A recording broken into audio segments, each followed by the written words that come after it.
Paranormal Activity is the phenomenon that redefined horror. Katie, Christy, I want you to concentrate. Now, on October 23rd, our daughter is talking to ghosts. Experience the final stage. Look at this camera. This can see things you can see with the naked eye. In a whole new dimension. Leela's been playing with something that only she and this camera can see. She's part of a prophecy. He knows what you're doing. Paranormal Activity, The Ghost Dimension. Rated R. Under 17, not admitted without parent. In theaters in Real D 3D, October 23rd. Hi, everybody, and welcome to Conscious Contact. This is Sheila. We created this show for you to be able to listen to and share.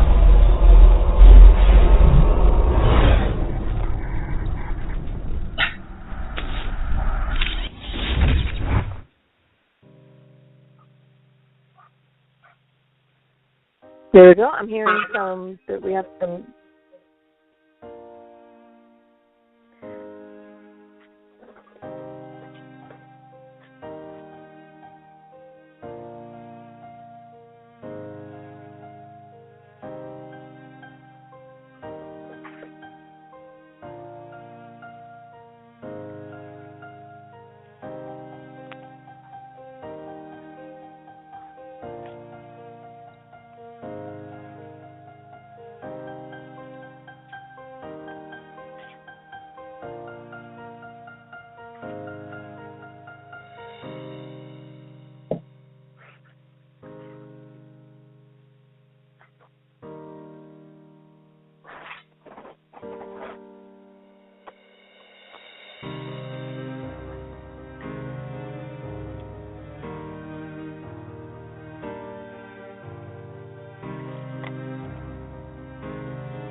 Go ahead, Sheila.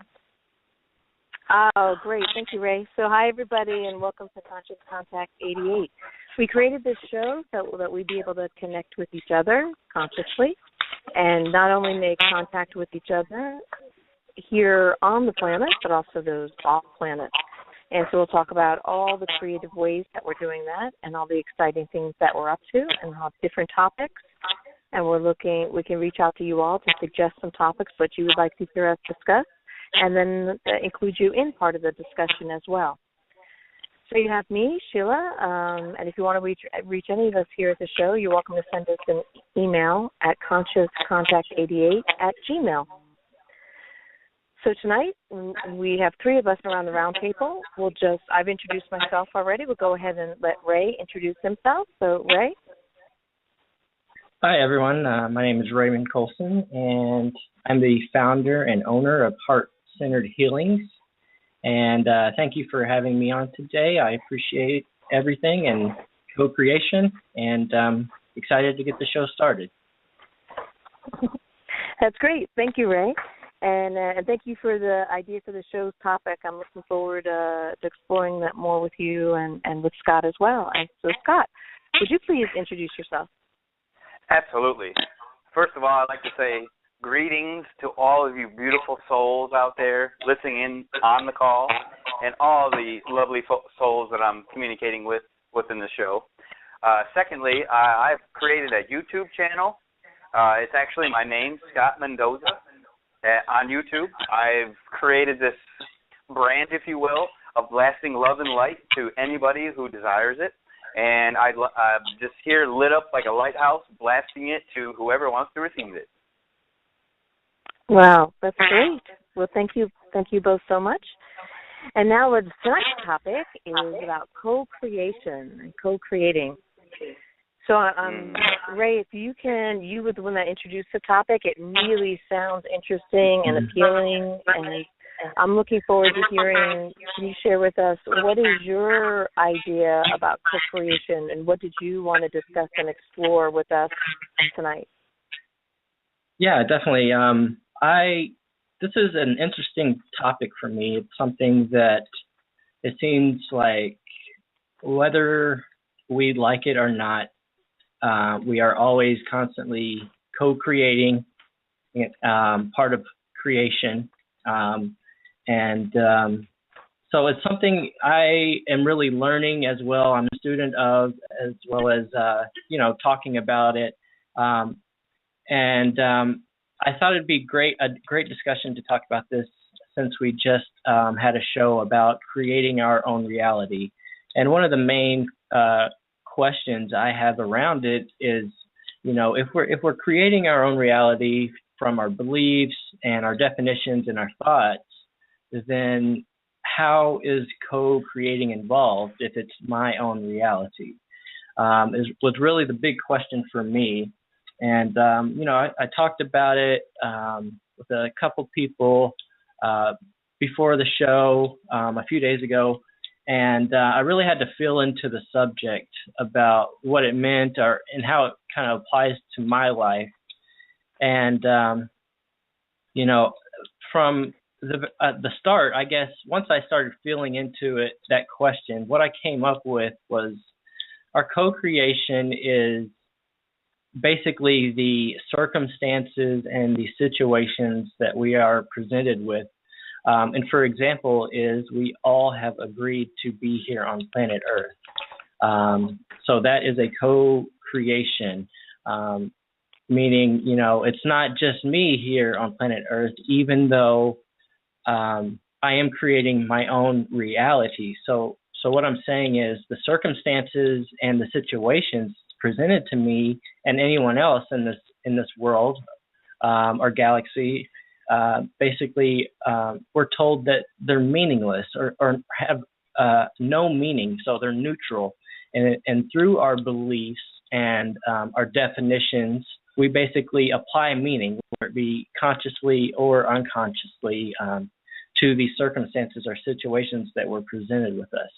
So that is the co-creation, having the same, and this is just to my knowledge, the same situation or the same circumstance, with whenever one person and another person is involved.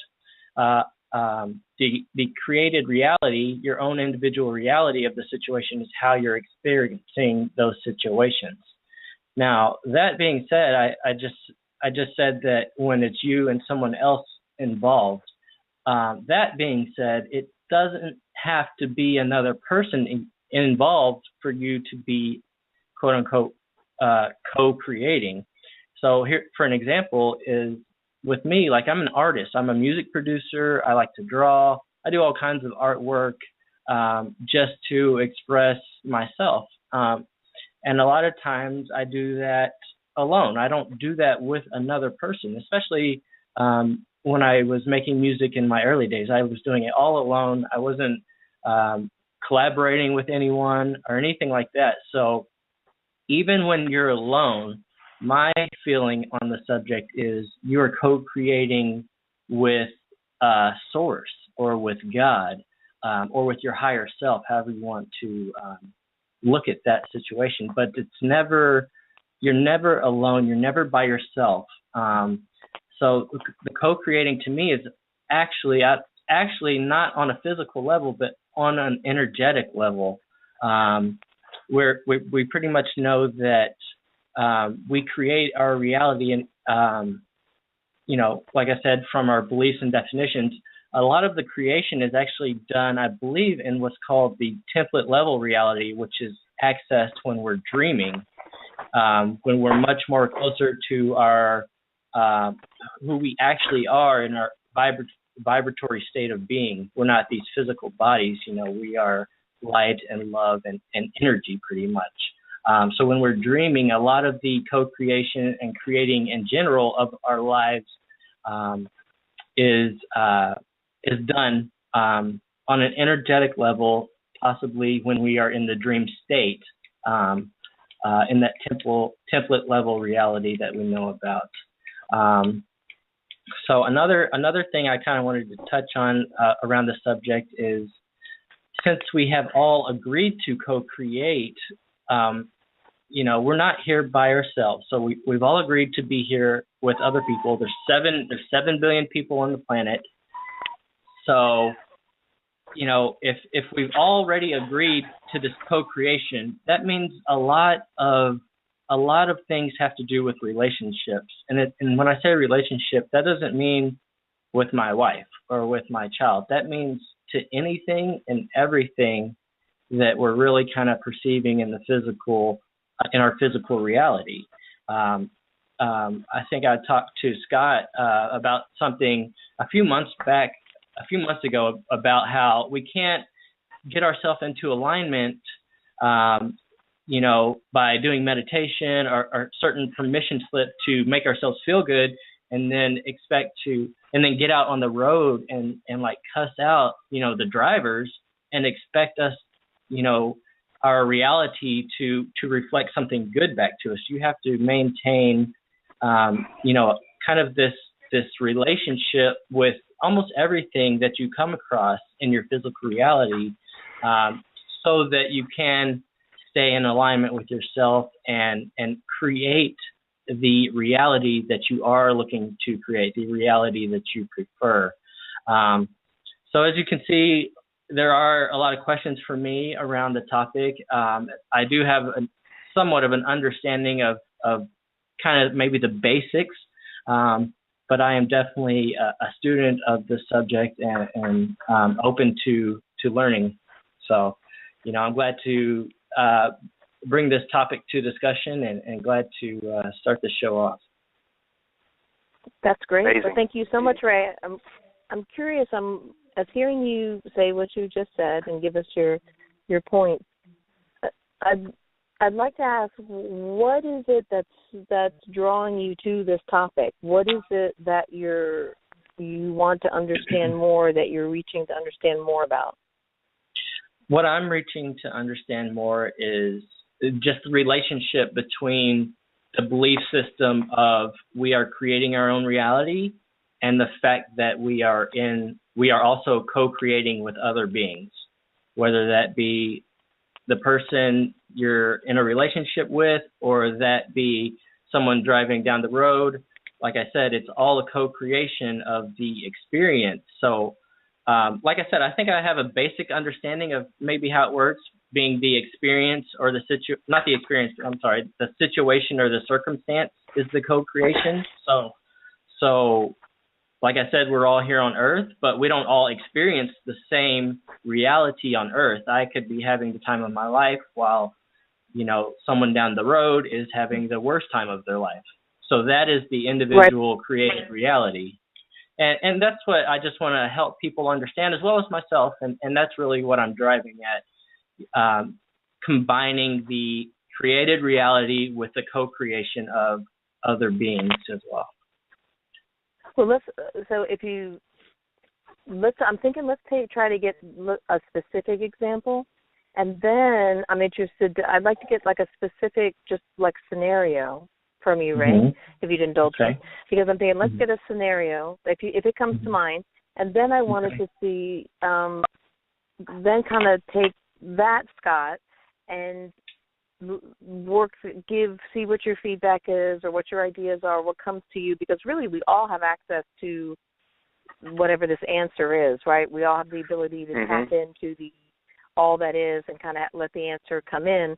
And sometimes when we're the one that is asking the question or seeking it, sometimes we're not at the same vibration to allow the answer to flow. So I wondered if Ray stays on getting in a scenario, then maybe you could kind of go over to you, Scott, and then we can explore, see what comes up for you and what you have to add. So if you had to pick an example, Ray, what would be like a scenario to explore a little bit? I guess a Could be specific a person one. in traffic or... Yeah, I mean, you could really use it for any situation, but, so let's take a situation of where I am in alignment with myself and I'm, feeling like the top of the world, and I'm feeling great, and I'm feeling in love, and so on and so forth. And then let's say someone comes home and they're not feeling as good, and they maybe have complaints or are stressed out from being out all day. So if we're both creating our own reality, and I guess the question would be the co-creation. What is the co-creation? If I'm having one reality and my significant other is coming into the house and experiencing whatever they were while they were gone, the co-creation is what? If we're both on our separate realities, where do the worlds collide? Okay. Then Scott, does that certainly bring up something for you to share? Absolutely. And of course, being synchronized in the way that we all are, especially on the show, and everybody, is in a sense, that's what co-creation really is. It's a synchronized event between person, place, or thing, or object. My idea of co-creation is an intuitive or form of strategy that brings different parties together. Like, for example, the orchestra is playing music, and the only way they can play music is if the conductor waves his wand and gives them the notes and the beat to play to. And in a sense, like you said, when your significant other comes home, a lot of times it's the process of the interaction itself. It's not necessarily to focus on what could I really learn from the situation, because by doing that, paradoxically, it takes you out of the opportunity to see the solution.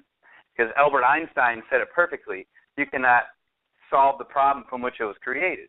So in a sense, you're taking two steps back just to absorb what that significant other is trying to tell you, not really trying to, attach any other meaning to it, just other than the fact that, this is being reflected to you at this moment for, a gambit of reasons, a multitude of reasons, because a co-creation is more than just being a created in this here and now, because it's here and now, the culmination of a infinitude of co-creation. And I'll give the listeners a little hint that before you come into this life, this reality, before you're born into this world, that template level reality that Ray was talking about is essentially like a dreamlike state. It's the spirit realm in a sense, kind of, if you want to attach that. And in that place, and at that moment, when you crystallize, what kind of parents you want, whatever co-created effect you want for that reality, for that life, for that time track, if you will, is made and is agreed upon on deeper levels, is agreed upon on a much, I would say, expanded state, because I also have an analogy of a diamond in the same sense. If you look at a diamond with, we'll just say, an infinite amount of cuts on the diamond. And in a sense, life, all that is this multi-dimensional, multi-cut, faceted diamond. And if you take your light, who you are, because like you said, we are all light, Ray, and if you take that light and you focus it through each cut of the diamond, you get to see a different aspect of all that is. And when you see different aspects of all that is, immediately you're already co-creating with it, because you are giving your attention to it, because that's the dance we play. And you had touched on the idea of a relationship and the relationship that we have with those around us. In a sense, I like to literally break down the terminology of the words we use. And in a sense, relationship. A relationship is really a relaying of a stimulated emotional response to the object, place, or thing. So in order to have that particular relationship to it, we have to already agree to have that relationship to it. And a lot of times that happens on a deeper level. So therefore, you get this culmination of the co-created life within you co-create with your truck, you co-create with the shower, you co-create with a couch. Anything that you physically come in contact with is inadvertently co-creation. Now, there can be different levels because life, in a sense, is all about degrees. So whatever degree that you want to experience that co-creation is totally up to you because there's ultimately an infinite amount of aspects to that multidimensional diamond. So therefore, you just focus on what's right in front of you, the here and now, and then all the points and all the purposes of that co-created event, whether, like you said, that you're drawing or you're at the fast food at McDonald's or if you're at wherever, it's always a co-creation. It just depends on what degree that you decide to stay present. Because even I have some times where I am not present. And the moment that I realize that I am present, the co-creation amplifies. And once I realize that I am co-creating and just get back into that moment, like a co-creation is just interacting with things, people, places, things, objects, whatever, crystals, etc., fill in the blank. And once you realize that you are interacting with it, and one step further, once you interact with it, in a sense, like everything is that diamond, everything is contained within that diamond, the thing you're interacting with is you. So the idea that you're interacting with yourself, you're co-creating with yourself, is no different. Is no different than interacting with Source, or interacting with anything else, because all that is contained within that crystal. So that will kind of give you an idea that everything is like contained within that structure. It just depends on what angle or what way you decide to turn that crystal to look through it, to co-create with it, to interact with it. Well, thank you, Scott, because I now have that beautiful image in my mind of diamonds and facets and crystals and creation. And that, while you were speaking, was making me think about the example. So I want to throw this out to the both of you, see what you think. And I'll put it out there, and then we'll go to Ray and then Scott to see what you think about that. So here's what I think about this co-creation, at least in this example with a significant other. And the folks I have followed a lot and their teachings is the Abraham Hicks folks. If people want to get more information on them, it's abrahamhicks.com. And they really focus on vibration and creating our reality. So here's what I'm thinking. It seems to me that when we are in alignment and we are happy and in joy and in love, we can only rendezvous, we can only connect with things we would prefer, with things that would be a match to that vibration of love and joy and alignment. So in this example, like I might be sitting at home, feeling blissed out, really enjoying everything I'm exploring, thinking about the show I just did with you guys, or looking at a tree, whatever's making me really happy. But when maybe something happens, maybe I look at the clock, maybe I have a thought cross my mind, maybe I hear the key in the lock.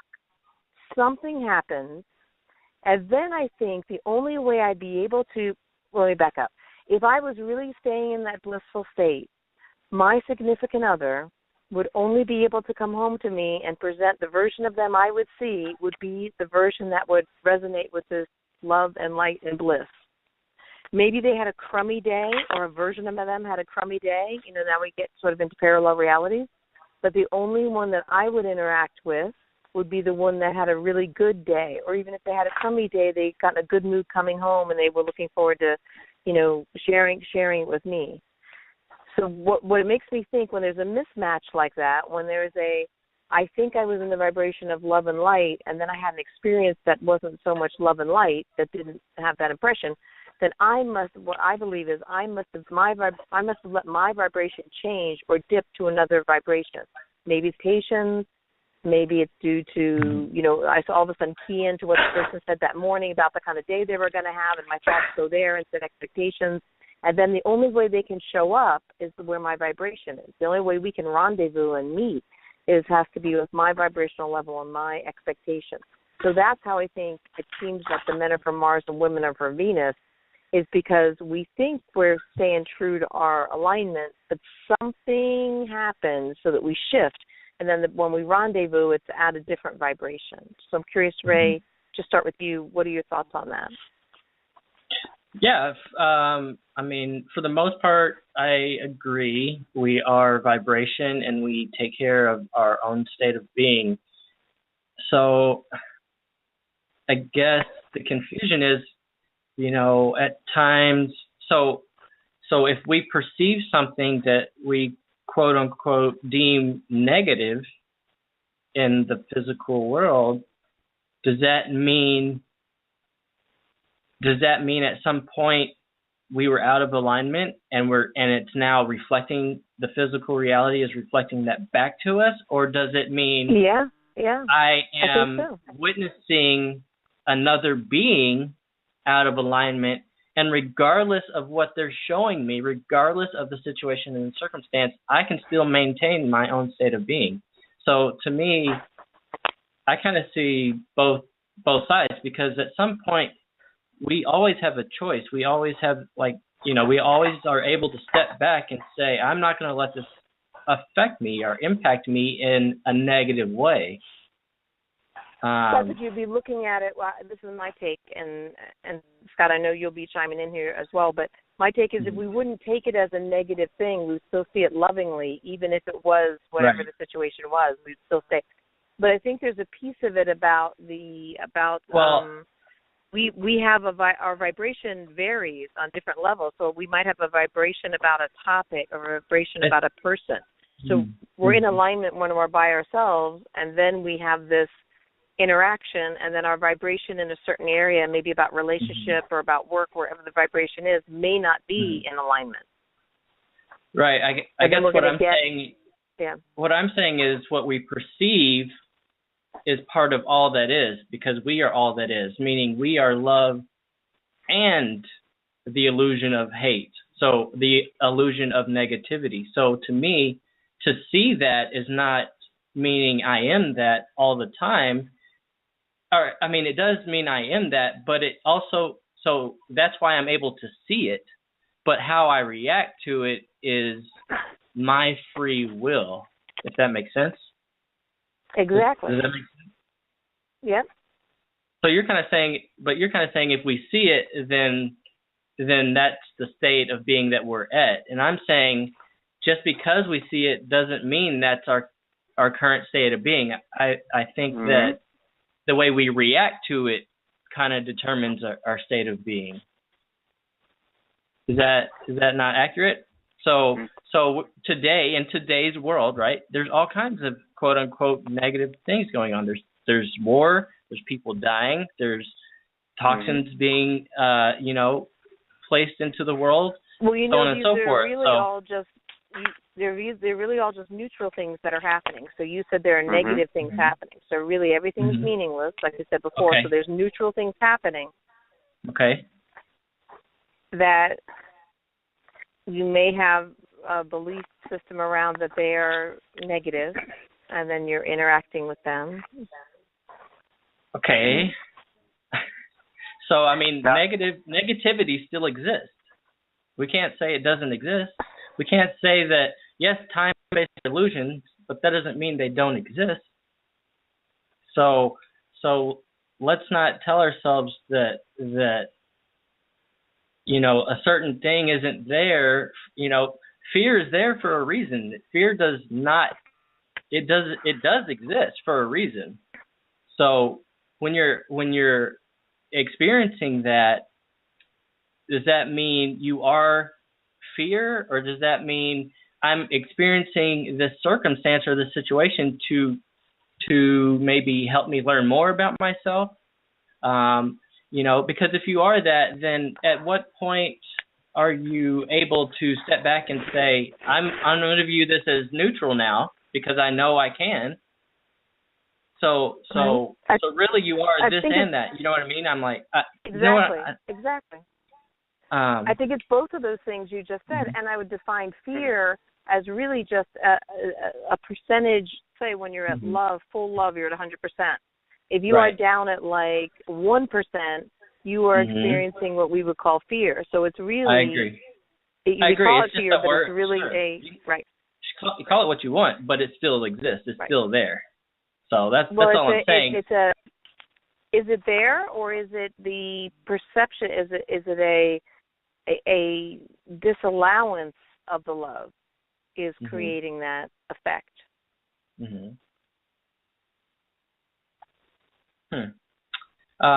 Yeah, I mean that's an interesting question, because we know that basically a negative belief is the belief of lack, like you're saying. So we're fully abundant. We're only able to believe that we're not because we are fully abundant. We're only able to believe that we're not loved because we are loved. Yeah, I know what you're saying, but I'm like I said, I'm just trying to understand.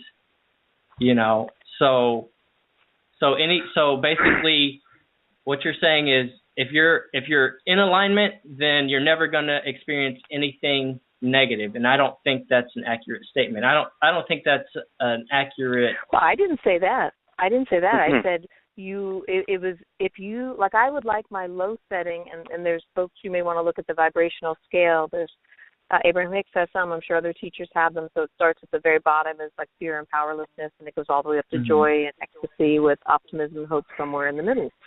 And I would like my new set point to be my new low to be peaceful. So peaceful is my new low, and that's my vibration. And if I maintain that and I maintain those higher levels, then my interactions will be more to my preference. But because I'm here, I made the agreement to be on this third density, this earth experience. It is really difficult to maintain 100% of those higher vibrations. So what I'm saying is when I dip, like I knew I would go into a lesser range. And when I dip into a lesser range, that might be frustration or irritation or sadness or despair, I'm going to then experience, it feels like something outside of me triggers me to be sad, but somehow I was sad first, and then I experienced the event outside that was a match. And I'm just trying to keep those experiences to be very narrow spikes that don't have a longevity to them, and then I bounce back up to where I want to be. But I think it's our vibration. I mean, this is from the teaching on vibration, and what that makes me feel more in control. So I'm not saying it's true. I'm just saying it feels true for me, and I enjoy. I prefer that definition, because then I feel like, well, I have control. If I shift my state of being, then I'll shift my experiences or be able to look at them a different way. Like when you're the child, a baby having difficulty, you look at it as you're struggling and you're small and you're trying to tie your shoelaces and you're crying because you don't have the Velcro shoelaces, and tying the shoelaces is hard. But when you're the grandparent, like when you're the parent looking at it, or the grandparent, like our higher self, you're looking at it with love and understanding and wisdom that they'll be able to figure out this tying of the shoe, even though they're sort of experiencing something that may be uncomfortable. And I think we can experience that for ourselves. So even though there is still the tying of the shoe going on, and we can see it in a completely different perspective depending on where our vibration is. Right. But I know, Scott, I'm sure you have a lot. Ray and I have just been going back and forth on this. I want to make sure to include you on that. Certainly. Well, I definitely I see both of you guys' opinion, and to be and the analogy like the fire you called me before, I'll come in with a different perspective, and that will be we had crossed a threshold in 2012. 2012 was an earmark for change.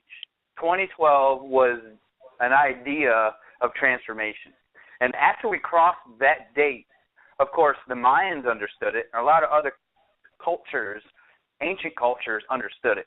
And what it really means is it's a crossing of a threshold, it's a tipping of a balance, a more expanded opportunity to incorporate this and that, to incorporate both of the ideas that exist, to say that all exists now, what I really need to focus on is what do I prefer. Because if all exists now, everything, all that is here right now. That means that every color exists, every word exists, every thought, every negative thought, positive thought, everything exists right here, right now. So the idea is to kind of focus your attention through the needle of what you really prefer. And sometimes you may prefer a negative situation. Like sometimes I have a decent amount of awareness. Of course, I am very self-aware. But sometimes I put on a proverbial diver's mask, and I will go into harsh conditions purposely. I will go into a dark room, per se, of all these people who, hammer the idea of sports over self-awareness, the idea that they like to do other things other than to cultivate their own character. And I do this because I like to stand in the room that is dark with my bright candle, blasting my light to illuminate a path of that person who is experiencing that dark direction, because the idea of polarity, this or good and bad, up and down, all that's starting to dissolve. Like the more and more that we advance our culture, advance our understanding, advance our knowing of existence itself, and even this idea of co-creation, the more we do that, the more that we start to melt all the old paradigm gone. It starts to melt it like a iceberg in the middle of Arizona or Texas or Florida or wherever the case is. It really starts to dissolve it, and it doesn't go nowhere. It transforms. It transforms into steam. It transforms into other ideas, and that's what we're going through right now. And I understand, Ray, that right now can be a trying time. And for all the listeners out there, there's a lot of new ideas. There's a lot of new, I wouldn't say ideas, there's a lot of new experiences to be had right now. There's a lot of doors that are opening that have been shut for eons and shut for multitudes of years. And now that we have crossed this threshold, we've tipped the balance, and we're a little bit more biased to the positivity now, that we have this awareness. And once you're in that positive mode, because positive energy or positivity in itself is always integrative, collective, connective, expanding. And, of course, negative energy or negative thoughts or negative situation is always deunifying, segregating, separating. So a great jumping off point from this point forward is to really just focus in on what this situation or this now moment will bring you in a positive sense. Even if it's blasting in your face, this negative, they're cussing at you, they're yelling at you, why didn't you pick this up? But really, if you perceive it from a positive direction, like it's a reflection, that relationship, like we were talking about earlier, the relationship between you, that person, object, or thing, because even inanimate objects or machinery, if you don't procreate, you don't create in a positive direction, it'll start coming unraveled. And the best analogy we have for a co-created, procreated life is a baby. You have a gentleman and a woman coming together in pure love. Sometimes, maybe it's lust, but the idea is they're both at that moment, that now moment, in that passionate moment to create. And what they're creating is this energy in motion. And when you co-create with items and objects, you're putting that perpetual motion into that object. And just wait and see. As time ticks by, you're going to start seeing people that will have the ability to pick up an item and know where it's been, know what it contains, know what message it has. That technique is out there, but it's going to start trickling into the mainstream existence of humanity, because there are those outlying communities that's already crossed this, that's already experienced this idea. And I would just say thank you to all of those societies, all of those, enclaves, if you will, that are in the middle of nowhere, because there's a collective co-creation as well. There's a co-created idea that we do collectively. Like we all agree to go up this ladder together right here, right now. And the more that we focus on that, the more that we intrinsically build up and bow up that, that structure, and the higher we can climb, and the more definitive our message could be, because we blast it from a higher, altitude, and it can travel further. It can be seen from a greater distance. And the moment you start saying, well, I can't really understand what kind of negative or positive this is bringing me, or I can't really see the positivity within this, just take one moment. Like I said, take 3 deep breaths, complete breaths, fill up your lungs, completely expel all the air out. Do that 3 times. And right when you're finished, think to yourself, I am, and fill in with a positive word. And I promise you, the moment you fill in that positive word and you express them 3 breaths of life, it will organize you back to a positive mindset immediately, or at least take a highlighter or a Sharpie and circle it, the doorway for you. Like, it's over here, hello. You don't have to walk through it, but here it is. You've raised your awareness to that degree where it's visible, because life is just like a TV. If you're not on channel 13, you're on channel 12, don't expect to see what's on channel 13. It's impossible. But not only is it impossible, it's improbable. And that's why it's important to stay right here, right now, in the moment with the co-created event with you and whoever you're with or whatever you're with, because, that could show you something that you didn't know that you needed to know. Like, you didn't know that you were a heavy sleeper, or you didn't know that you snored in your sleep, or that you spit toothpaste all over the ground, in the bathroom. And until you get that reflection, you look at it from a positive mindset and a positive eyes, or just from a character building. It doesn't even really have to be like, I'm positive Pete. It doesn't have to be exactly that, but it just look at it from a constructive manner. Look at it from an expanding mindset. And I inadvertently, paradoxically, paradox is in the direct center of either one. You're kind of in that balance point. And when you're in that balance point, it almost puts you in the positivity, because, like I said, positivity is just slightly a bit biased. So I'll bring that other aspect to the table. Wow, very cool, very cool. So thank you, Scott. I'm thinking, Ray, I have another thing I want to throw out on the table, and then I want to give you a chance to respond. Do you want to respond to Scott or what I'm saying, or both, this and that? Okay, so you got my idea about the co-creation, that I think it's really us, but it's us, like you said, with our higher selves and higher minds. I guess the order would really be higher mind and then higher self, and with all that is. So it's us kind of co-creating with those higher beings of versions of ourselves in this space, but really attractive. But there's a piece of it about influence, and we talked about influence on one of the early shows about influencing each other. So I've been studying the raw material, the Book of One. So it's something Bentinho Massaro had recommended, and I thought, let me follow up on that. And there they talk a lot about the positive path and the negative path. So the idea, like the movie The Matrix, the red pill and the blue pill. And then they talk about the good news is, by the time we get moving from densities from 3rd to 4th to 5th to 6th, by the time we get to 6th density, everything is blended. There's only the positive path, and we're moving up to the 7th density and connecting with the infinite, the one creator, and moving through. But while we're here in 3rd density and moving up, there is a positive path and a negative path. So what I'm studying now is that here I am with my vibration, but I also have a higher mind and a higher self. The higher mind is sort of like the coach, I think, that reminds me of the agreement I made before I came into this physical experience, this 3rd density experience, and what I wanted to accomplish here, like this was a boot camp or a training ground.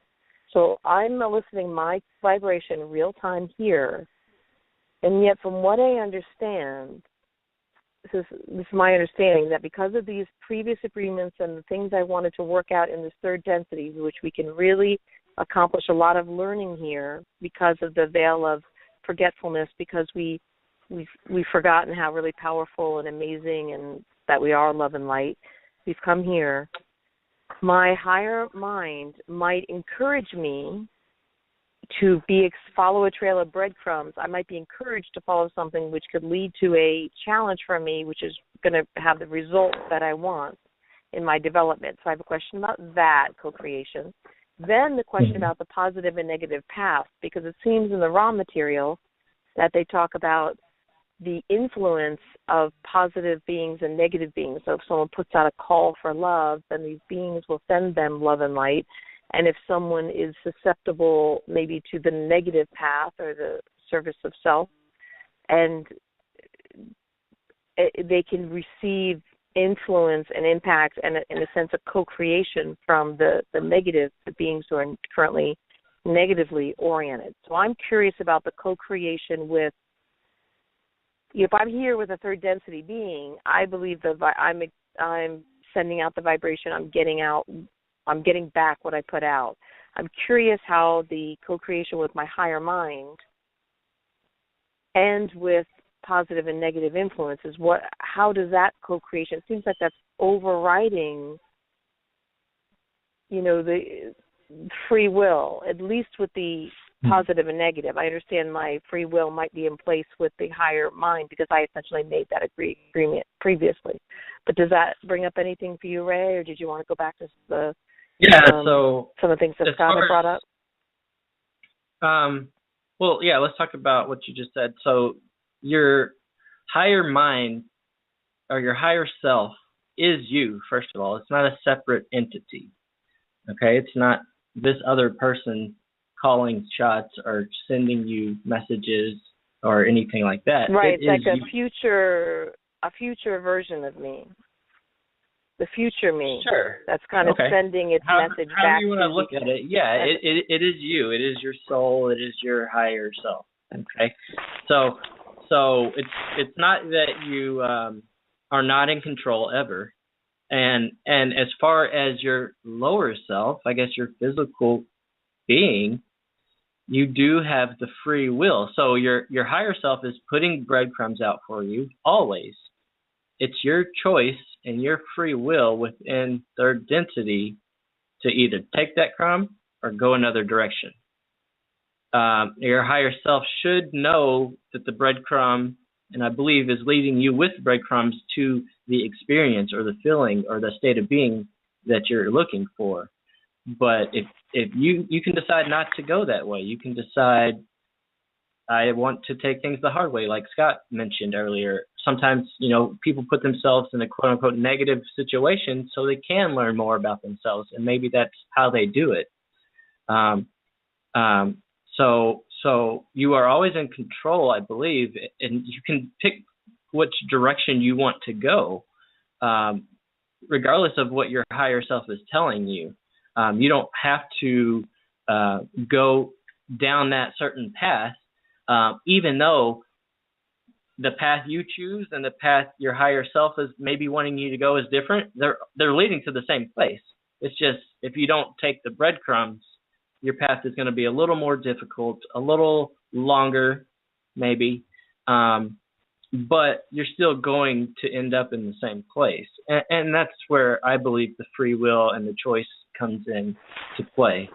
So yeah, you're right. As far as you chose a theme that your higher self knows, and you can't really, maybe you can change that theme if you choose, but you're in a theme, and your free will, I look at theme as like maybe this large hallway, and then your free will is basically whichever path you want to go down that hallway, whether it be from wall to wall or straight down or, zigzag or in a wave motion. That's your free will. So that's just the way I look at it, as far as that first portion. Now, as far as positive and negative beings guiding or influencing someone else, I mean, that is that is who they are. So we know that, whatever our state of being is what we're going to see or what we're going to attract. And I guess that's where the choice and the free will comes into play. We have the choice to stay at a high vibration, or we have the choice to stay at a low vibration.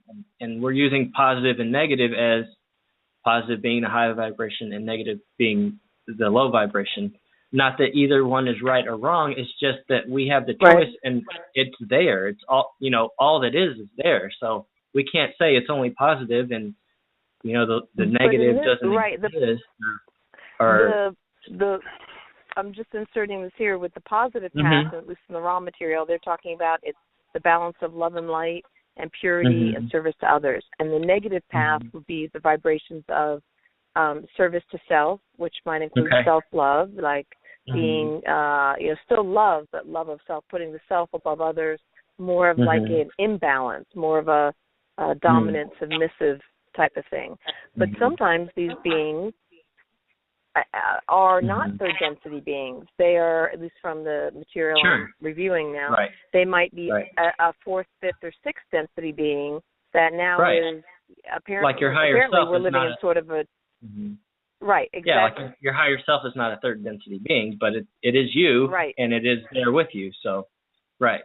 That is, but then it's almost like we're in that movie, The Truman Show, that we are being observed. Like it matters what we're doing here, and this energetic thing is interesting and matters to beings of other densities. And so what seems, I haven't just gotten my mind around it yet, it seems that if we have higher beings, of some of love and light choosing the positive path, and some that might be of a different theme of maybe more of a self-love and dominance and submission, influencing and co-creating with us in third density. So that is the co-creation, and you're saying that it's still, if I'm putting out, I have to put out something, either a call for love and light, or I would have to put out an idea or an invitation to the negative path to be able to receive the no, that's what I'm not saying, actually, because I'm saying that we can perceive the lower vibration, but we don't have, that doesn't mean that's what we are. I mean, obviously, like I said, we're all that is, but that doesn't mean, so Scott mentioned going into a dark room and shining his light. Okay, so how is he shining light if we're saying his state of being is that dark room because that's what he perceives?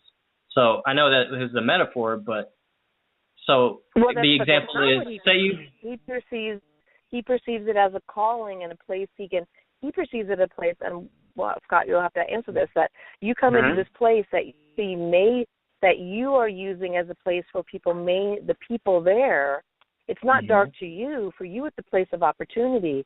It's exciting. It feels like you will be making a difference with these people. So to me, he's going in of love and light with that experience. He's not having the diminished experience. And right. I'm not saying he. I'm sorry. Go ahead, Scott. Oh no.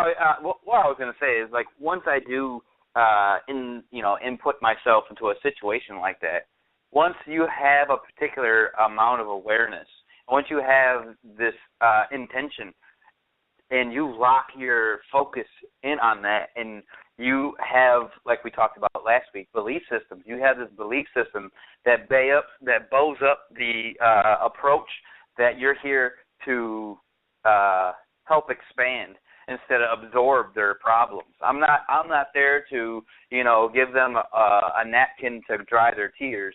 I'm there to be a reflection, kind of like the light that's in the corner of the room that illuminates the path that they could take. It's not saying, I never try to force or push anybody in any direction. I never try to cattle or hurt anybody into a particular direction. I merely try to illuminate what they have forgotten, because I am them, they are me, absolutely. But they are me just only from the aspect that I can perceive. Now, they are their own individual person, but I have to create my version of them for me to perceive them. And I can't interact with them if I don't have a co-created understanding of who they are energetically from that template level, or from that level before you come into existence itself. Like, you have to have this energetical understanding, because all exists inside that diamond. So all you have to do is just understand that is the one, or is a part of the one, but separate from the one, in the fact that they are their own, but yet I can still perceive them because I contain the same. Because we are all the same. We all have the same, in a sense, spirit particle, God particle. And that's the one thing that binds us all. That's the one perspective that is the catalyst and the cohesion that brings us all together. Now, based off of that analogy, yeah, they are a part of me, but yet I can only see them, like I said, because I understand. I may not understand it in this 3D reality right now, but that's why I focus on right here, right now, because that always organizes and drives which direction I need to go. Because there are themes that we've chosen to have, but like you said, Raymond, they are hallways. I mean, you could, and there's an infinite amount of doors in that hallway. And you could take a right door, left door, but all doors will lead you back to the hallway. So in a sense, the theme that you've chosen, it's not a concrete thing. Like say you born into this life to be a cigarette smoker, and your theme in life was to conquer the idea of tobacco. But you smoke a little bit, but then you take the patches and you take this right turn, but then you go to a Super Bowl party and you have 2 cigarettes. There you are back in that door, back in that hallway again, going back down the theme. Because if it is your true theme in your life, it'll keep reappearing. In a sense, you can't rewrite it unless you have complete focus and awareness of why you created it in the first place. Why you have to have the understanding of why it was approached and brought into your existence, or why you co-created it in the beginning of your existence for the first place. Because unless and until you validate and you identify what it exactly is, because that's the only way you're going to be able to move beyond that theme or implement another theme. Because like I said previously, we did tip a balance. We did cross a threshold. Duality and, all those old paradisical thoughts, if that's even a word, all those old paradigms and different thoughts don't have to be thought no more. They're no longer feasible for our advancement. They're no longer, I wouldn't say acceptable, because all exists now, so everything is acceptable. But if we expect to take the next step in the staircase to that 4D reality, fourth density reality, that's the only way we'll get there, is if we start adapting all these new, and it's not even new, but these different mindsets, these different ideas, like be the love, be the light, and then express that to everybody. Don't have a wall up just because this person over here is a negative. Don't have a wall up just because that person has no clue what you're saying. What you could do in that situation is you can feel out the conversation, break down the terminology and break down the understanding to maybe just a little bit different direction, because once you get to a certain point of knowing, in a sense, you can tailor that information for individuals. You can tailor that information because we are all different. We are all crystallized in particular ways. I've used an analogy in the past, and I'll use it again. We're like the massive snowstorm, and inside that massive storm cloud of snow, the snowstorm, where each one of us is a snowflake. And everybody knows snowflakes, there's no 2 snowflakes that are alike. They were formed, frozen, and crystallized in different manners, and sometimes it's just slightly different. So the idea is kind of just focus on that. Think to yourself, because there's a saying that treat your neighbor or treat others as you would want to be treated, or something to that effect. And I think that is the old paradigm thought in a case in point right there, because if you treat others the way you want to be treated, you could be stepping on that person's toes. They may not have the same interests you do. They may not have the same humor you do. They might not have the same understanding of existence as you do. So you have to conversate, be present, be now, validate what the individual is trying to tell you, and co-create a idea that expands both, because the advancement and the ascension of humanity is never the exclusion of anything.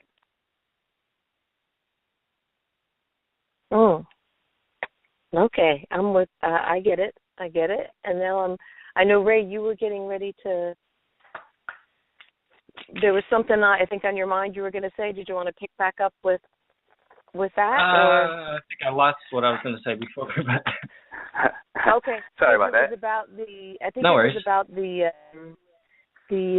Well, maybe sometimes things become irrelevant, right? Like you have a thought in your mind, it's in alignment with, and then sometimes things I think leave us because there's another word or path will sort of present itself.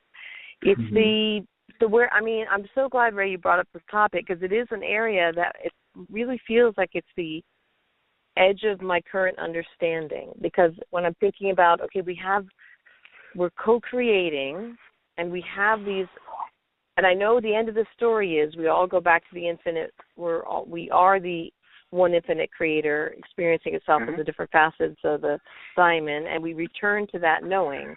But there's this in-between time, in between second density, so where we're in third density and we have self-awareness, that's the whole goal of this third density. And in between now and when that union happens, which I guess we first experience it in sixth density, that balance, that there seems to be, to me, this influence, at least again, I'm just, my hot thing now I'm into is the raw material. It's RA material, raw material, the law of one. And this idea of being influenced from these other beings, which is a form of co-creation, which we must have agreed to, right, from an outside perspective before we chose to come in third density. We must have said, okay, bring it on. I'll go into this third density, kind of like this matrix situation. I know there's going to be other beings, and I'm cool with that because that all will serve me. Bashar talks about, anyone's into Bashar material, I know both of you are really steeped in his information. It's Bashar, BASHAR.org. And he talks about how things can serve us. So I think we must have said, I'm going to go into this experience, and I know there's going to be influence, and I'm cool with that because it will hone me and it will serve me. Is that what your take on it is, Ray, or is there a different perspective? Excuse me. For that co-creation that seemingly, because from my perspective, just if I leave it just this third density perspective, from my perspective here, the idea of being influenced doesn't seem so cool. But if I think, well, I might be co-creating with them, even though it doesn't seem like what I want from this perspective, maybe from a higher perspective, higher density is what I would choose. Yeah, I think maybe some of the confusion is we're trying to look at it from the physical reality perspective, and it's not even done on this level. It's already said and done by the time we perceive what's going on. Dude, I know, but that totally, that messes with my mind to go from the Google Earth. Right now it's messing with my third density, or I'm allowing it, or I'm choosing it because we are in this veil of forgetfulness. So we said, I don't want to remember my whole nature, and then I get here and I'm trying to figure out my nature. But it's like I'm looking at the Earth from the global map perspective. Like I know we're all one. I know looking at the big blue marble with the beautiful water and the continents and how it's beautiful. I know we are that pulled back perspective, but I'm down here at Google Street level, and I'm like, wow, that co-creation feels unintended, but it must be from another perspective. It must be the intention for the outcome must serve me. Right. Like I said in the beginning of the show, I believe it is done energetically before we're having an experience or presented with a circumstance or situation. It's got to be because I was listening actually to Abraham Hicks the other day, and she was describing, her thought and what she was kind of thinking in her head to her late husband. And she was saying, oh, look at the trees, they're so beautiful, and the swimming pool is just magnificent, and there's a red bird in this tree. And then she had a thought and she realized, I'm in love with the circumstances, with the situation that I'm looking at. And I guess what Abraham had told her in response was, you created that before you perceived it. So you were actually already in the state of love before you perceived what you saw. Right. And I think, so when we try to bring it down into the physical reality and look at it backwards, I think that's what's causing a lot of confusion. Well, but that's what I think about the conversation about when we started with the scenario of you being home and full of light and love, and then your significant other comes home, and there seems to be a little bit of a clash because they've had a certain kind of day that wasn't at that vibration. But according to the Abraham Hicks folks, you would have had to somehow be in that range to be receiving that. Right. Right. She'll often say to people, because people it's not about the state of being that you're in to receive the information. It's the state of being that you're in that created the situation, and then your experience of it is also your state of being in that now moment. Because everything is now. So even when we created it from linear speaking from the past, it was now in that moment, and then it's reflected in the physical reality. So in that now moment, that's when we're able to step back and view it and say, okay, I don't care if they're not on their high flying disc, as Abraham Hicks says. I'm on mine. I don't have to blame them, or I don't have to have that same experience that they are, regardless of if it's someone you live with, or if it's your friend or your wife or your husband.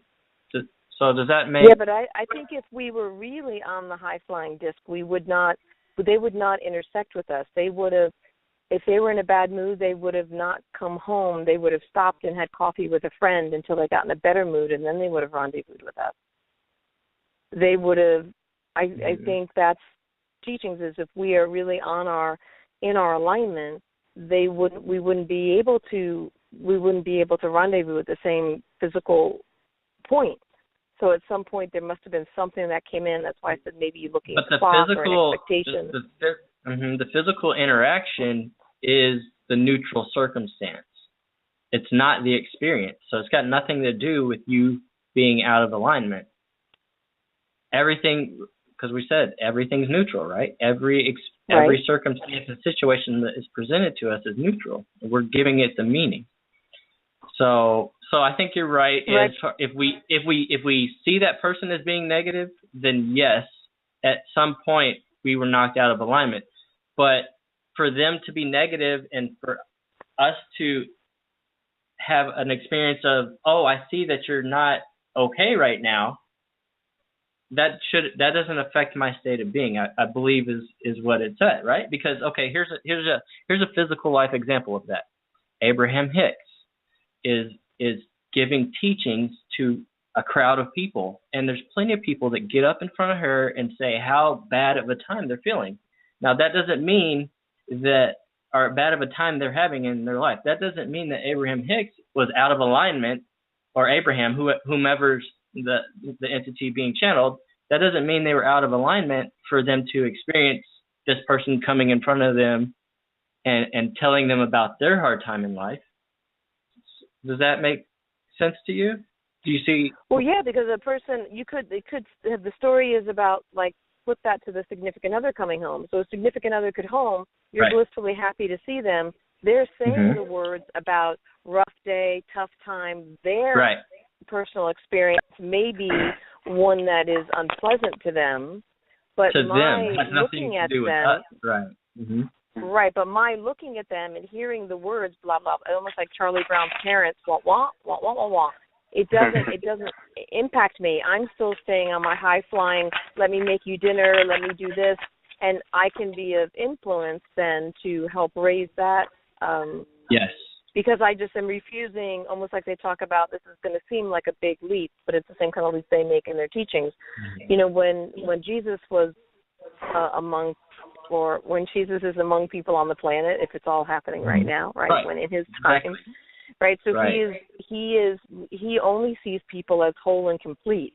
So the illness, there's no room for the illness, and they have to sort of present themselves as the healthy beings that he sees them as they truly are. So it's like if we could have the person saying what seems to be negative words, or someone else might take as a negative experience, and the individual may be even having some feeling of discomfort, but we are so caught up, like the grandparent watching the small child try to tie their shoes, we're so caught up in the basking of love, which is overriding anything else. It is only taken as I'm interrupting myself now. I just want to insert from a something loving here. perspective. No, you're completely right. Exactly. All I'm saying is that situation or that circumstance is neutral, and it can be presented to anyone. It doesn't matter how high your disc is. It doesn't matter if you're Jesus. It doesn't matter if you're Gandhi. Mm-hmm. That situation can still be presented to them, and they're full of love at the time, right? That's all I'm kind of saying. Exactly. Go ahead. Here's what Course in Miracles says. They I don't know if you all have read the Course in Miracles. Have either of you read that? The Course in Miracles stuff.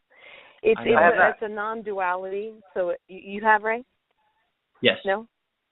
I've read it. So maybe sometime we could talk about that, because that was maybe we do a show about that if that would be interesting.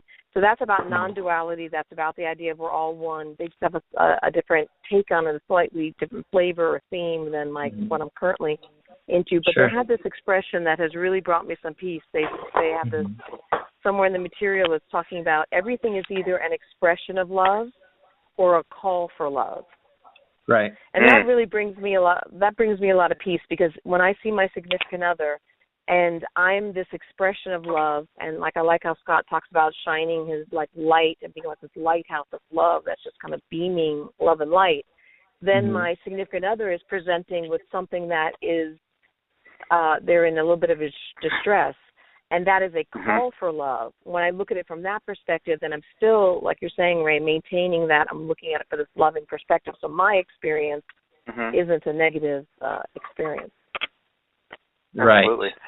If I may, I hear or I feel underlying detail that may help shed a little bit more light on the situation of, experiencing that significant other in that aspect. And the one word that comes to mind is agreement. You cannot have an interaction with anybody or anything unless you agree to. Whether you're in alignment or you're happy or you're sad or whatever state of mentality or whatever state of mind you're in at that moment, it's an agreement. I agreed to take this, this obscenity from this person. I agree to give this homeless person money. I agree to. It's all by agreement. And once we organize our focus that we do agree to it, almost immediately it gives you the power to co-create even further or to amplify that co-creation in that moment, because you have agreed to reflect to the person in their situation, like you were saying earlier, like a Abraham Hicks or a Bashar, or anybody who is a teacher in front of a crowd that conveys love and light, and they have questioners or people that come up to the panel and ask questions. It's not that the individual on the stage is in or out of alignment by any stretch of the imagination. The idea is the person on stage or the person giving the information or the person that's in that dark room is merely a reflection for the call to love, as you were saying earlier, Sheila. And I think that I have not read that book, but I definitely resonate with that analogy of, it's either expression of love or a call to love. And once you get that, once you stand there in the middle of and you're aware of you are co-creating, that you have agreed to, create the situation for, whatever the reason is, you start to realize that you're only perpetuating what you're perpetuating because you've agreed to. You're only keeping this idea going because you keep it going. And sometimes it can be as simple as just saying, I don't want to keep this going, or the individual comes home that's having a rough day, you could still be your love and light, and you can, because positive energy is integrative, you can just circumvent and nullify their bad day by expressing love. And you can, give them a hug, you can tell them that you love them, you can kiss them, you can go buy them some flowers, whatever the case is, but I promise you that if you persist in that positive direction, there's only thing that can happen is positivity. It may take a while, but the idea is just continue trusting your thought, trust your actions. Don't fall into the trap that maybe I didn't say I love her enough, or maybe I didn't express myself enough that I'm sorry for, spilling the milk on the floor. I'm sorry for, coming home late from work. But instead of perpetuating a negative thought like, I'm so sorry, work was atrocious, it took forever, traffic was horrible, I'm sorry I'm late. Instead of doing that, one could go to the store, get a card, or even get a piece of paper, express your emotion on paper, and hand that to them. And I guarantee it, well, not guarantee because people can be tricky, but 90% of the time when you give that piece of paper, you give that intention over to the other individual, they'll either A, see that they are being nonsensical, or B, that there's something that is going on with you that they're interested in. And whichever one it turns out to be, automatically you jump away from the negative because it dissolves, it dilutes away. And then that negative room becomes pardon me? No, I was just going to say, Scott, here's what I think, and I'm interested in both of y'all's feedback on this. When you write it on that piece of paper, you get that card. What I think that what happens there is we take it from an idea and a vibration in ourselves, and we're grounding it, as Bashar would say, grounding it to the physical reality. So I think here's my question, is what feels like it happens is we have raised our vibration, we've elevated it, we've given it a little turbo boost by doing that. And so it's not so much that person has changed, but now we have rendezvoused with the version of the person that can keep up with that vibration, higher vibration. So they seem to change to us because we've rendezvoused with that version, that higher vibration version. If you could see how big I'm smiling right now, you hit the nail on the head. That's exactly right. All right. well, that feels good. Okay, so I think then what that makes me think about is when we're in those high vibrations, because we are co-creating with others in this experience and we have agreements with others. So when we're in those high vibrations, then maybe we can look at what can we do to ground it into physical reality, like to write. Maybe we're even journaling just for ourselves how much in appreciation we are and bliss. Abraham Hicks encourages us to keep a book of positive aspects. And I don't know that I've really gotten the benefit of that until just now with this conversation with you two. I mean, I got it theoretically, but this time I kind of got it in my body like, oh, yes, that will, writing it, a book of positive aspects, keeping this journal. It's funny, I just bought 2 books, empty books that I wanted to use for something. And apparently this is one of the things I'll be using for is to write how much an appreciation and basking. That will, I think, add oomph to my vibration, and that will mean what I'm attracting to me will be at that level. And then because what I've used in the past is if I'm in a lower vibration, I've worked my way into a higher vibration by doing writing and eased myself in. Although Bentinho recently has just talked about at his retreat, we can really just shift vibration quickly if we just put our mindset to it, reach for the feelings of, it doesn't have to be a long process. We can just, reach for the feelings of unconditional love and be in that space, and all of a sudden we make that shift. Yeah, immediately you can shift your vibration. Absolutely. So I just wanted to add also to go along with that, it's not, and like me and Scott mentioned earlier, it's not just about interaction with people. It's interaction with everything around you. Anything you're perceiving in your physical, your car, your computer, your dog, your cat, your house, everything is a relationship, and how you interact with that relationship is really kind of the co-creation between you and that other item or other thing. Right. It doesn't have to be a person. Right. I get a little biased to people apparently. But everything has beingness, right? Everything has beingness around us because we're swimming sort of in beingness. The air has beingness. It's a second density. Right. So to give you an example. Sort of new, Right. And to give the listeners an example of what I'm saying is, so maybe I'm in a loving mood right now, but if I turn around and take a stuffed animal and start banging it against the wall, that contradicts my loving energy. So that's what I'm saying. Your interaction with everything. It's got nothing to do with another human being. Yes, but you wouldn't have the access to. I don't think we can. So let's. Sure, you wouldn't. I don't believe. We just said you could change your state of being instantly. You can, but you didn't say you would shift to anything your state of being. instantly. You can shift You can instantly, right? So. You can choose to shift, but then you're not in the original love alignment. If you're in the love alignment, that's what I'm you saying. wouldn't have the impulse to do and that. And that's what I'm saying. You have to be aware of your relationship to all things. You can't say, oh, I'm loving my wife while I'm in my house, and then go outside and hate your neighbor, because that contradicts your state of being. That's what I'm saying.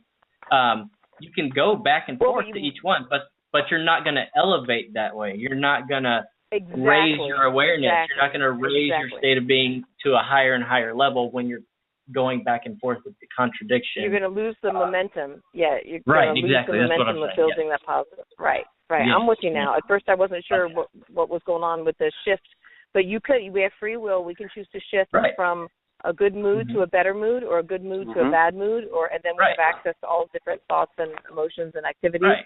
And we do it all the time. And you're reinforcing the idea of whatever you're interacting with, you think it's just this car, this inanimate object, and so it's okay to have a certain, or people might be like road irritation or whatever, they're upset on the traffic or whatever sometimes people talk about. That's just and seeing it as an occasion where that is not something to be concerned about. Everything you're saying, keep the relationship with everything. You're always relating. We're always connected, and for the best for ourselves and the vibration of the planet would be to keep it as high as possible. Right. In all That's interactions, exactly in all relations, in all interactions. Okay. Yes. I just had an analogy that just kind of popped in my head here for a second, and if I may. Well, first of all, I would like to take this opportunity and co-create a beautiful thank you to all those that are listening right now. I appreciate every last one of you and all those that will hear this audio. I love all of you dearly. Now, my next point is when you're saying that we all co-create, it's all connected and together, I pictured a spider web. I pictured this silky spider web that's interconnected and interwoven with each other. Now, each portion of the spider web is a different portion of space and time, but you being that spider that's on the web itself, when you get that vibrational bing, boing, when the spider web gets plucked, essentially your higher self, or the higher thinking, I guess if you want to call it that, of yourself saying, hey, you should maybe go this way. So I pictured all the co-creations that you have with different people are just a different path to take. You have all these different directions to go, but once the direction that you probably should go, or that is most appropriate for that now moment, is which way that it's insisting for you to go, kind of. It's like you're saying influence. In a sense, you influence you to go find more of you. And I think that, the more that you focus in on and zero in on that vibrational pluck of the spider web itself, I think that's an organizing principle. That's an organizing effect that will always, bring you right here, that will allow you to absorb more aspects of yourself. Because if you don't know that we'll back up just a tiny bit. Like I said, to be aware of the co-creation. And once you are aware of that co-creation, you get the amplification. So to have the awareness and the clarity that you're finding more pieces of yourself constantly down the road, and the other things that are other people are just your perspective of them, in a sense. So I think that just to organize it down, drill it down to a simple sense, is that you interact with everything in your life. And once you interact with everything in your life, you have the opportunity to attach or agree upon a relationship to that said situation, item, or piece of clothing, or whatever it is. You agree to do that. So the moment you just stand there and you're like, I agree to do this. I choose to do this. I want to do this. I am doing this. I am this, period. That it almost takes you out of your own head and puts you up on top of that mountaintop we talked about last week. It puts you up on top of that high mountain with a high perspective to see down into the valley, to see down the path that you're going. And that little pluck of the spider web could be saying, go to the right, or just go this way, and just follow it without any insistence of what it should look like. Just follow it and just know that you're co-creating with you and more aspects of you. Yes, there's other people in your reality, but you're only interacting with them with your understanding, your perspective of them. That's why we get to learn from each other, because the more we interact and co-create with each other, the more experiences we can draw upon, more expansion we can, expand to. Nice. I am liking all the sound of all of this. Okay, so but the part that's still in my own head that I don't have quite worked out yet is, do we want to get into, or the idea of, like I said, with the raw material, the influence of positive path entities and negative path entities, with intention for their agenda influencing us. Does that mean on some level we made an agreement or for this co-creation? We made this agreement, or how does that enter into it? Yes, I would say that it's in a sense like an onion. And the more that we understand ourselves, the more layers we can peel back. And the more layers we peel back, the sweeter it gets.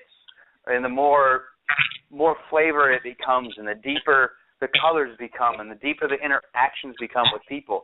So that's why it's so important, folks out there listening, that to be who you are, be aligned with your thoughts, be aligned with your beliefs, because to be that is to allow more of all this information we're trying to express to you, is to be open to it and to absorb it, because you can't really peel back the onion per se unless you agree to, unless you say, all right, I'm going to go head first into this idea, and 9 times out of 10, the understanding of it won't be there until the end. But you have to embody it as if you are it, just like walking up to the mirror and smiling before you get to the mirror to see the smile, instead of walking up to the mirror blank face and be like, why am I not smiling? Because you have to be it to see it. So if you have to do a facsimile, mock it up, pretend, even if you're not even in that moment right now, pretend, fake it until you make it is a great statement, because, like I said, positivity is integrative. So if you continue faking it until you're making it, eventually you're going to make it. And eventually you're going to realize that you've already made it the entire time. It was just you tripping over yourself. So I think it's so important just to be present. To be present now, because it is a present. And there's so many gifts that can give oneself. There's so many ideas that can expand us to. And we could not have this thought years ago. So that tipping of the balance and the crossing of the threshold of 2012 is this. It's us having the ability to embody the information before we know it, so that we can act the information out and be the information. And it's a dance. You just embody the entire thing. And just to touch out briefly on that material, raw law of one, if nobody's familiar with raw law of one, that was a great, great, great material. That actually paved the way for a lot of these metaphysical communities today. There's a lot of folks that you see on the internet, on YouTube and so forth, that started in that path. So those that are starting out on a path of spirituality, starting on the path of trying to discover oneself, that would be an amazing book to go to touch base on, because it allows you to just simply see in terms that that we can understand of how slipstream it can become, how effortlessly, there you go, there's a word, it becomes effortless, and you get out of your own way. So I would implore everybody to pick up that book. That's great. Yeah, I think there's actually the people who did the channeling for that material. They have it presented free for folks. They do have a published book that that is sold, and that way the money, can go there, but they do also make the information available free to everybody. So Ray, I have a heart question, like heart-centered question, kind of like what you guys are up to, being very focused on the heart. But I wanted to just see if there's something else you wanted to put in before my question. No, go ahead. Okay. So here's like the funny thing about doing shows like this, and then also do coaching and interacting with folks, and my calling sort of is as a teacher. That's what I do as work, exchanging that in the current setup we're in to teaching and training and workshops and seminars, right? So I tend to be very thinking focused and thought focused and brain focused and head focused. And I'm wondering if maybe as I'm exploring this, if I'm reaching, it's so funny how I'm just as having this conversation with the two of you, I said I feel like I'm at the edge of my understanding. And really the solution is just to follow my highest excitement, follow my heart, to do these activities, and those will lead to this awareness. However, what I'm doing is it's like you have a walnut you're trying to crack open, and you tried the nut cracker, which is slipping off for some reason, and I've tried sort of banging it on the table with my hands, like this walnut, trying to crack it open. Instead of just following my excitement, and who knows, maybe someone will walk in and they'll just crush it more, and it'll be opened up and it'll be easy. So it's funny having this discussion. I think I'm going to take my own advice, which would be sort of to really let this all wash over me, what you guys are sharing, and then follow whatever seems exciting to me next. And if it's relevant for my theme, and if it's relevant for me to have this understanding, which it may still be part of this veil of forgetting, I may still want to keep this hidden from myself for a little while to enjoy this process, and that's okay. No. But I think I'm going to pull back and just follow my heart and excitement. Right. Yeah, I mean, definitely, when you're in your head and you can recognize that you're in your head and you're looking for logic and outcome and trying to accomplish something, that's not always the case, but usually that's when you're going to be disappointed, and you're letting I like to look at it as, the original desire to do something is coming from our soul. The outcome that we're looking for is coming from our ego. When I say soul, I guess you can also replace that with heart. So the desire and the inspiration to do a thing, to teach a class, to paint a painting, to make music, is all coming from your heart. When you start looking at, I'm doing this so I can make money, or I can get people to like me, or I can so-and-so have a certain outcome, that's when you're in your head trying to use logic. And like I said, that's not always going to get you in trouble, but a lot of times, as you know, that can leave you with disappointment when you expect an outcome. I was doing some studying the other day and came across some material, and it talked about the act of wanting, or the state of being of wanting. So when you want something, that implies that you don't have it right now. And as we know, right. For us to not have something is just a belief and lack of. Exactly. Right. So we already have everything we need. We already have all the love, all the abundance, all the money, all the food, all the shelter, whatever, however you want to look at it, we already have all of that we need. When you start to get in your head and think with logic and expect outcomes and start to desire things that you perceive that you don't have, that's when you can start to get yourself in trouble, and you'll just, like we said earlier, it's all going to lead you to more of yourself. It's all going to lead you to the same end result as far as discovering more of who you are. But the reason we're having these discussions and telling people to follow the heart is so that we can bring awareness to really what's going on with your consciousness and what's going on in physical reality, so that you can have more of a preferred reality rather than being disappointed by not understanding or being aware of kind of what's going on in our lives. And so I don't know if that answers your question or what you said. Yeah, but I think it was really nice. So I guess idea I was going to say a second part to that is, yes, definitely take a step back and look at things from a heart-centered space. Don't stay out of your head. Don't try to apply logic or don't have any expectations. Kind of step back. Know that everything is ultimately okay. We're all going to be okay, right? We're all going to change. We're all going to go through a process of losing our bodies and changing into a different form, right? Regardless of when we think it should or shouldn't happen, it's going to happen. And that's another collective agreement that we've all kind of agreed upon.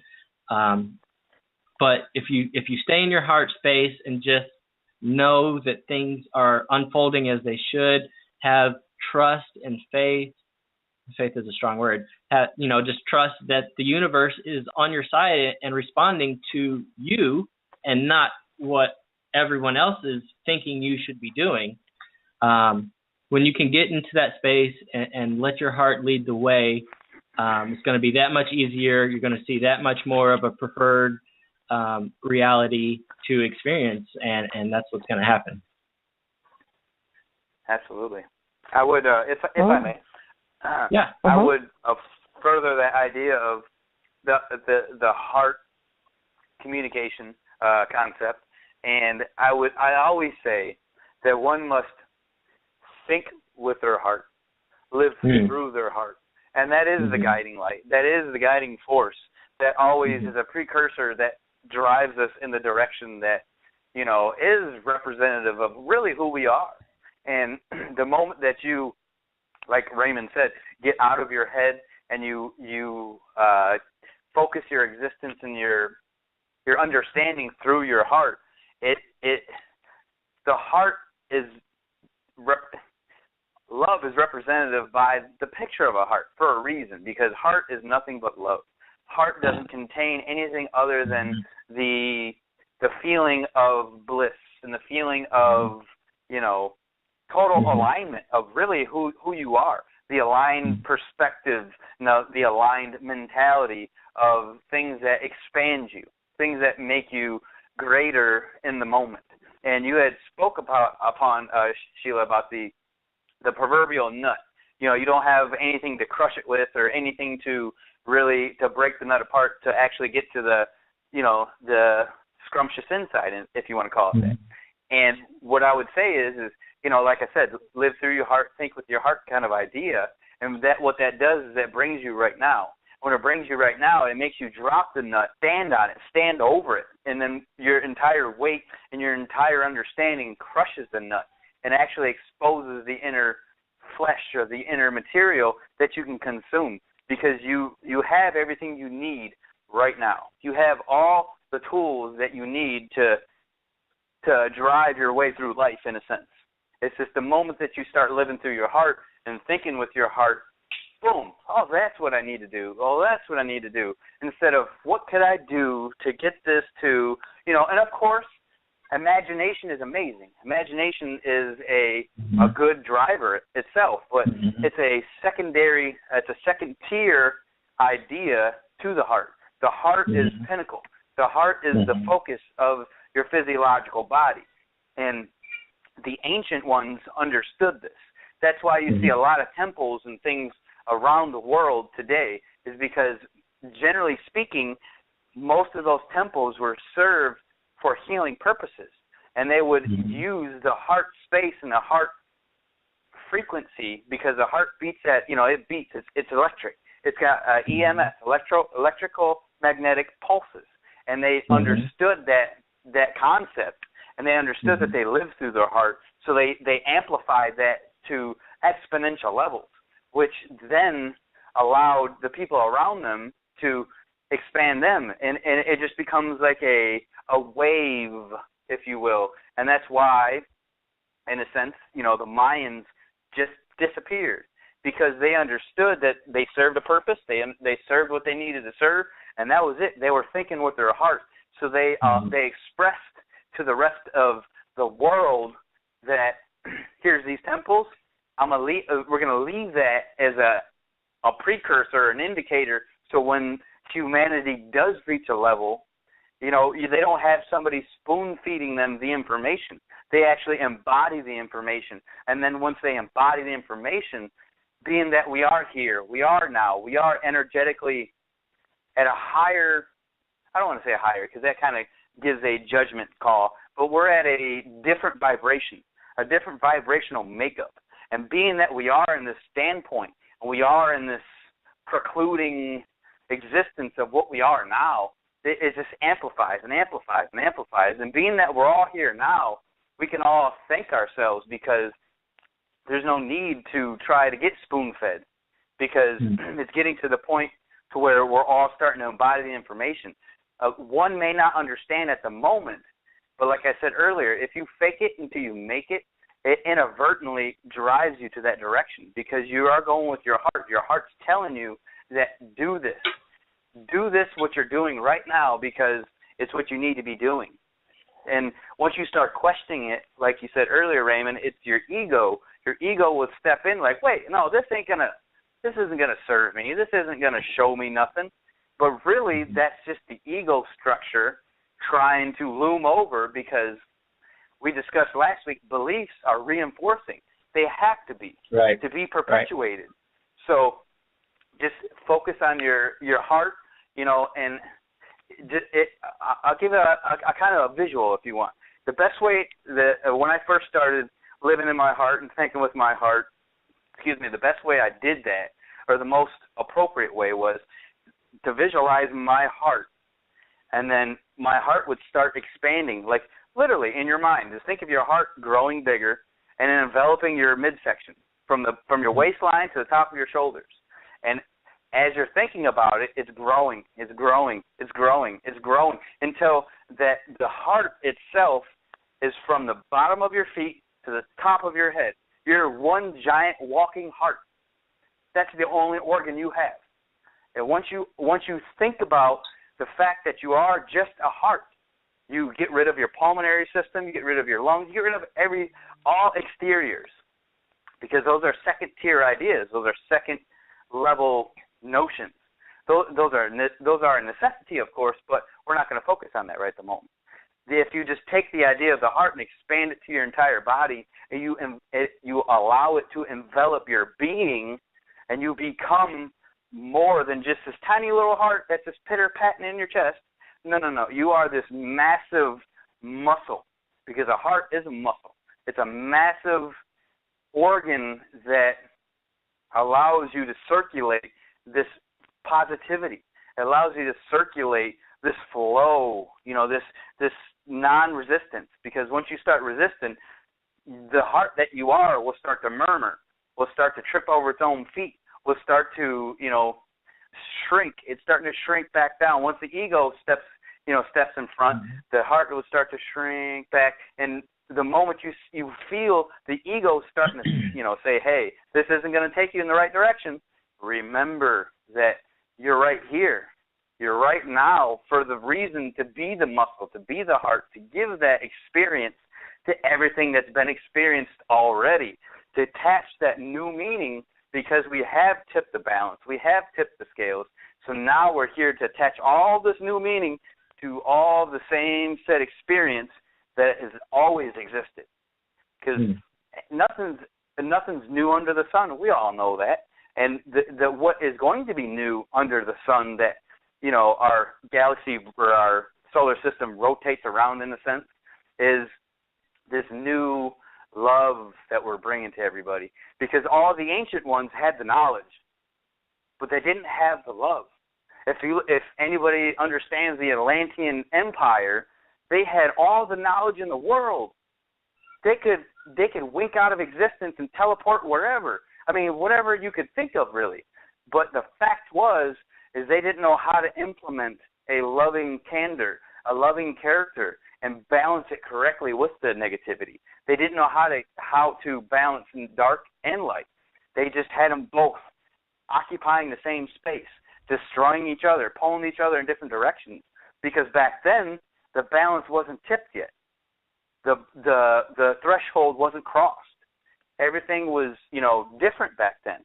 But we need to focus on right now because we have changed. We have tipped. We have moved in this loving direction.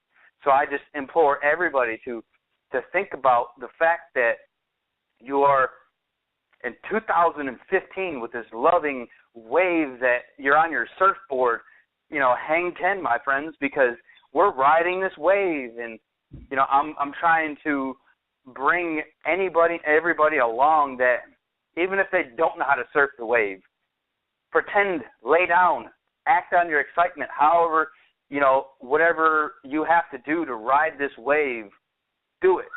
Do it without any insistence on what people are going to say, how it's going to look. People are going to make fun of you. Who cares?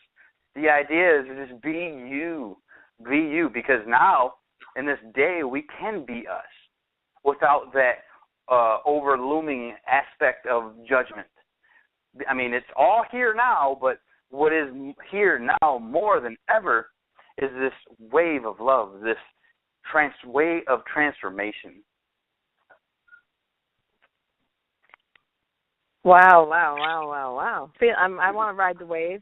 Let's get 3 surfboards and ride the wave, or one big one. And we're riding that wave. Or a catamaran, so I don't know. There you go. The talk about I know now it's hard to believe it, but we're getting relatively close to the end of the show. Wow. But I was thinking about, I know it really, for me, the discussions are really interesting and satisfying and bring up some things and as a way for me to ground things into reality, like talking about the journaling and writing the positive aspects to when I'm in the Beautiful. really high vibration, to go ahead and do that, to ground that in. That's something, I bought the book. I just didn't know what I was going to be using it for yet. Now that came up. And talking about the heart-centered and pulling back. What I have done also is realizing, feeling, nobody likes to feel they're at the edge of their knowledge, right? So that feels, it could be exciting. Let me restate that. For me, I was choosing to see it as an unpleasant, like I'm at the edge. So then I said, well, what would be fun? And so I contacted, there's the folks that do the Bettina Massaro teaching, and he has people who do private coaching who are really steeped in his material. And I thought, well, that seems like it'd be interesting. Let me go ahead and contact someone who does coaching, even though there are people that come to me for coaching, right? So I'm at a place where I can be helping people with creating the reality and the perspective and attracting more of the things they prefer in their life and how to manage their thoughts better and how positive stories about following their excitement and all that stuff. So there's folks that I can be a coach to and a teacher to. And then I was looking, well, what would be fun for me if I feel I'm at my edge of understanding and that doesn't feel fun? How could I make it a fun thing? And I got the idea to reach out to the guy who does the private coaching, Ryan. So we have a rendezvous tomorrow, an appointment tomorrow evening. I'm really looking forward to that. And the idea of teachers coaches getting coached and things like that. So that makes me, because then how can I turn it into a fun thing? How can I follow my heart? How can I follow my inspiration? I have a desire to know more and to express to understand more and then integrate it and to know myself better and then help others know themselves. That's one of the ways I was doing it. I'm thinking for a show topic, at some point, it'd be interesting, since we all interact with other people and coach other folks, I thought it might be interesting to do like a speed coaching where we get questions from people.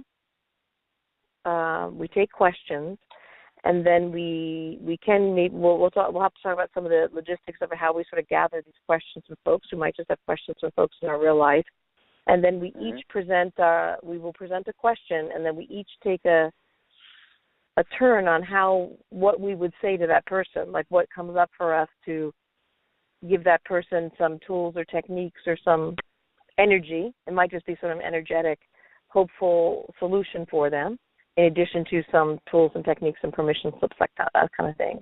So that for me, I know we talked about co-creation was a topic that Ray had introduced here. So when I'm looking at things and understanding my part in this co-creation, what I have to contribute, then I'm looking to focus with someone else and have this intentional co-creation with the idea of understanding more of myself, being more in touch with light and love, and elevating myself, and then in turn being able to help bring everything up. So I was curious what you all's thoughts on that in these next few minutes, or if you want to take it another direction. I think. So Ray, do you have or Ray or Scott, whoever wants to go first? Well, real quick, just to touch on the idea of bringing in questions and having the discussion in a 3-person format, I think would give more understanding to an idea. It would give other aspects and facets to the one idea.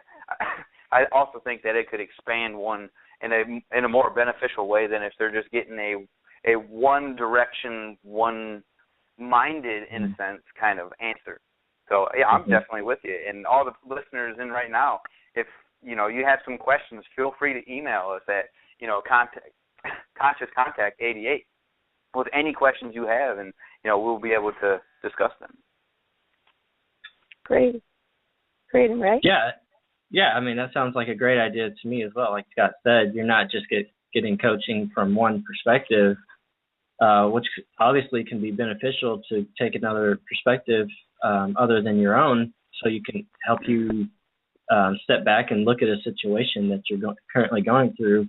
But having 3 people kind of coach you or give you their opinion and advice on a certain situation, that could bode well for many people. So yeah, I'm all for that.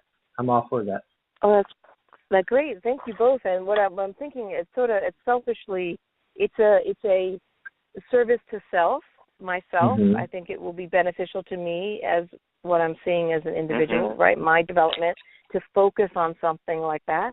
Then I also realize it's a benefit to others. So to me, it seems like a nice balance, and it'll be this interesting calibration or not of our 3 perspectives and all the different things we've been over time reading, enjoying, distilling, exploring, experiencing, right? Then it's if it's bringing us to more, we talk about positive energy being integrative and collaborative. For me, it also serves that purpose as well.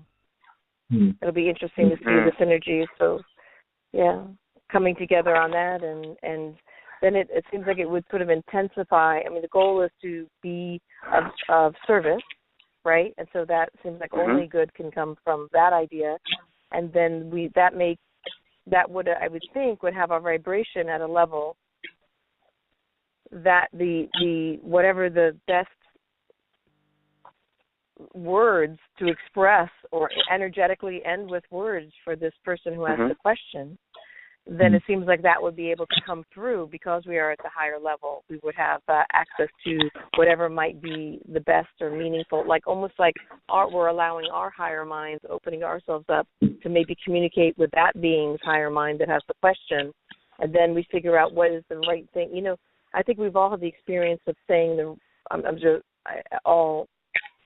I meant it really just for the 3 of us, but I'm thinking it's probably happened to everybody, that you've said the right thing at the right of someone, even though at the time you might have thought maybe I was too nice, maybe I was too mean, or maybe I was sort of on target. And then sometimes it's not till later they say that was the perfect thing to have said to me. So I think that could be interesting, just to trust whatever comes out of the discussion is the right thing. Yeah, that'd be very cool. That kind of co-creation seems like it'll be really interesting. And then maybe what we'll do, this is what's coming to me now, the idea that we may individually have questions, right? Like we had this, like maybe we have a question that may not seem to stand alone as a show topic or idea, but it's a question, but we may have questions on various topics or themes. And so we could also prepare some questions we might have within ourselves to then throw out and ask each other. So then we know our own perspective, and then we get the 2 perspectives from the other people.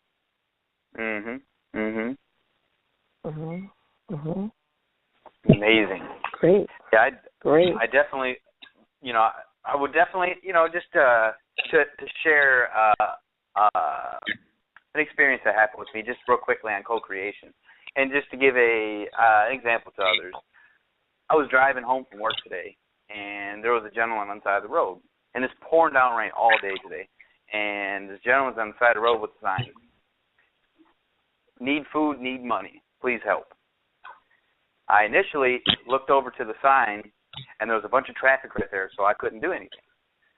And in that moment, I had every opportunity to turn around and go home. But what I did was, to co-create a loving moment, I purposely went out of my way, turned right at the next street, did a U-turn, came back around, went underneath the underpass, parked my truck at McDonald's, walked over to this gentleman. His name was Greg. I looked at him. I shook his hand. I said, "Sir, I just want to tell you that there's love everywhere you look. There's people that love you, just so you know." Gave him a couple dollars. And, that's all people really have to do, is just be aware of their surroundings and just love them for what they are, because we're here to give it all love. Go with your heart, live with your heart. It's the guiding light. Wow. It's funny, you talked about rain, and I'm here, and where I am, there was no rain. And just as you said that, rain came down on where I am. The rain started coming down. That was really an interesting experience. Right. And what were you going to say? What were you going to say, Ray? I don't know what I was going to say. I guess. guess. Sorry, I thought I heard you starting to speak. It's just with the idea. No, I think it's I was really just. cool. Go ahead. No, the idea of we're talking about grounding things in physical reality, right? So here he has this idea of being of service, and then Scott, and I think we've all done this, right? You say, okay, this is a moment where I'm going to ground it in physical reality and make the choice to be of service and express love towards this person, and take that moment to do that. Yeah. Oh yeah, definitely. And to add to that, I feel like these days that are coming along, as we perceive these moments, as each day go by in our physical reality, it feels to me like we are embodying that more and more, even unconsciously. It seems like everything I'm doing these days is service to others, regardless of, yes, we're taking care of ourselves in the meantime, but it seems like just following my excitement, following my heart is leading me to expansion in others, meeting new people, connecting with new people, helping people get from one level to the next. However you want to look at it, whether it be, like both of you know, I'm not sure if the listeners know, but I'm a Reiki master, so I do energy healing, and that's something that just kind of came into my life. I didn't go out looking for it. It just kind of happened to me. The energy healing kind of found me, and now I do that at a hospital. I volunteer my energy healing therapies at a hospital, and along with this radio show, and there's so many things that if you kind of just step back and look at your life and look at what you do, it really is kind of a reflection of who you are, and it shows me that.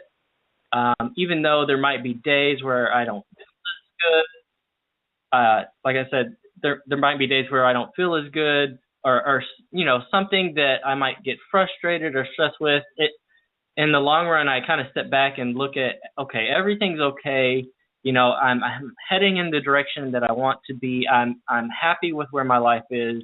I am, I'm providing service to others, and even kind of unconsciously, without me saying this is what I want to do, it's already happening. And I think we talked about this on the last show. Kind of, if you're listening to the call, you're already involved in the co-creation. You're already involved in raising your awareness. You're already involved in kind of this wave that we've been talking about.